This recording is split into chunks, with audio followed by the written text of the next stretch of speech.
Welcome. I'm Brian Hayes. I'm a Salesforce consultant and trainer at Rotive. In this video, I've got a bit of a rant for you. You're not using Salesforce wrong. So I've heard this from pretty much every client we've worked with.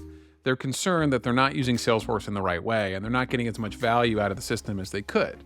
While it's certainly true that they could always get more value out of the software that they have, there shouldn't be that judgment that they're using Salesforce incorrectly. That being said, I've seen a lot of creative ways to use Salesforce, but none of them are wrong necessarily. So, Salesforce, just like any other tool, should be used to accomplish a business goal. If it makes the most sense for your company to add all of the fields to the lead object, then fine. Use that in order to get the outcome that you're looking for. Same thing with opportunities or contacts. If there's certain objects in Salesforce that are going to help your business, use them. If they're not going to help your business, then don't use them.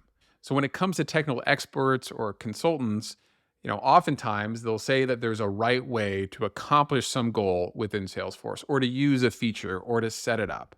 And there's certainly pros and cons and trade-offs in the way that you use any technology, but it's not necessarily wrong because at the end of the day, what's most important is that the organization gets the outcome that they're looking for and that they're able to serve their customers. If that means they're going to have to use Salesforce or some other tool in a less efficient or less ideal way, then that's perfectly fine. Because again, it's about serving their customers ultimately, not about using the tool perfectly. So when it comes to using technology like Salesforce or anything else, don't let a concern to use it perfectly prevent you from making progress. Use it in a way that's going to create value for your business in the short term, and over time, improve that use. Get more and more value out of it as you go, but don't let the pursuit of perfection prevent you from using these tools now.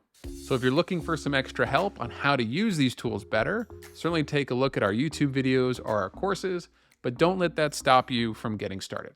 Thanks for watching, and I'll see you in the next video.